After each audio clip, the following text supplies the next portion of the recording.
Mummy मैं पहुंच गई। शिट यार, मम्मी मैं इंटरव्यू देते कॉल करती हूँ। ए बुढ़िया जरा फाइल देना। मैं नहीं उठाऊंगी तुम्हारी फाइल। ये क्या तरीका होता है किसी से बात करने का?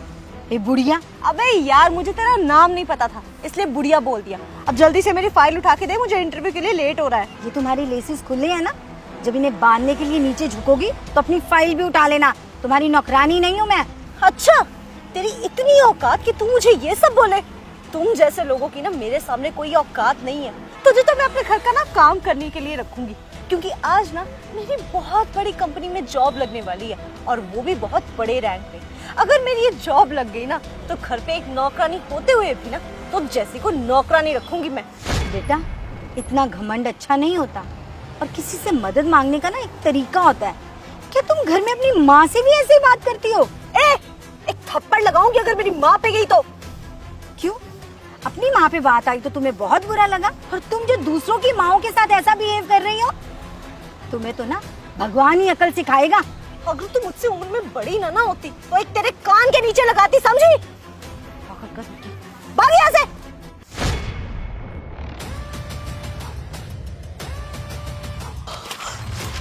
पागल बुढ़िया, क्या किया ये तूने? तूने मेरी इतनी इंपॉर्टेंट फाइल क्यों फाड़ दी? अब इस फाइल के बिना मैं इंटरव्यू कैसे दूंगी? क्यों? कि सिर्फ तुम ही इरिटेट हो सकती हो? तुम इरिटेट हुई तो तुम मुझे मारने को आई, मुझे बुरा लगा तो मैंने तुम्हारी फाइल फाड़ दी। अब तो तू गई बेटे। ये क्या कर रही हो तुम? अरे विकास सर, आप यहाँ पे क्या कर रहे हैं? आपके साथ तो आज मेरा इंटरव्यू था ना। हाँ पर लेकिन तुम यहाँ पे क्या कर रही हो? देखिए ना सर, ये बुढ़िया कब से मुझे परेशान कर रही है। अरे मैं तो आपके ऑफिस ही आ रही थी, लेकिन इस बुढ़िया ने रास्ते मुझसे रोक के मेरे साथ बदतमीजी की, मेरी फाइल तक फाड़ दी और मुझे उल्टा सीधा भी बोलने लग गई। अरे ये तो साइको है, साइको। अच्छा ये साइको है? ये मेरी माँ है, और यहाँ तक मुझे पता है कि मेरी माँ को कोई बीमारी नहीं है। क्या ये आपकी माँ है? हाँ, मैं तो गाड़ी की तरफ जा रहा था, लेकिन मैंने देखा कि तुम किसी औरत की बेइज्जती कर रही हो। मैं तो सिर्फ उन्हें प्रोटेक्ट करने के लिए यहाँ पे रहा था, लेकिन देखा तुम तो मेरी माँ की ही बेइज्जती कर रही हो, उनकी इंसल्ट कर रही हो। तुम मेरी कंपनी में इंटरव्यू देने के लिए आ रही थी ना। अच्छा हुआ कि मुझे तुम्हारी सच्चाई का यहीं पे पता चल गया।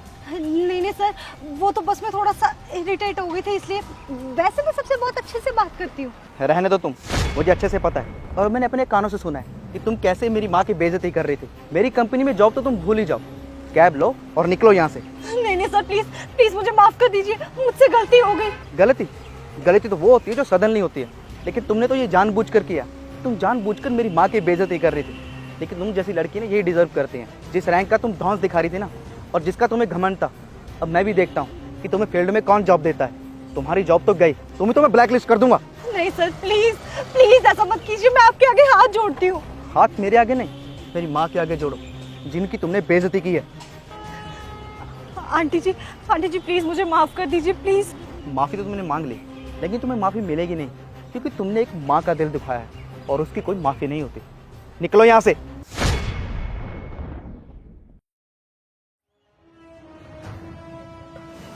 बेटा मैं तो तुम्हारी माँ नहीं हूँ, फिर तुमने उससे क्यों कहा कि मैं तुम्हारी माँ हूँ? क्या हुआ अगर आप मेरी माँ नहीं हो, लेकिन माँ जैसी तो हो ना। उस लड़की ने आपके साथ बदतमीजी की, मुझे बहुत बुरा लगा। बस उसको सबक सिखाने के लिए मैंने ये सब किया। एक तरफ तुम जैसे नौजवान हैं जो इतनी अच्छी सोच रखती हैं, और एक तरफ वो लड़की जिसे किसी से बात करने की भी तमीज़ नहीं है। बेटा तुमने मेरा स्टैंड लेकर मुझे बहुत अच्छा फील करवाया। Thank you.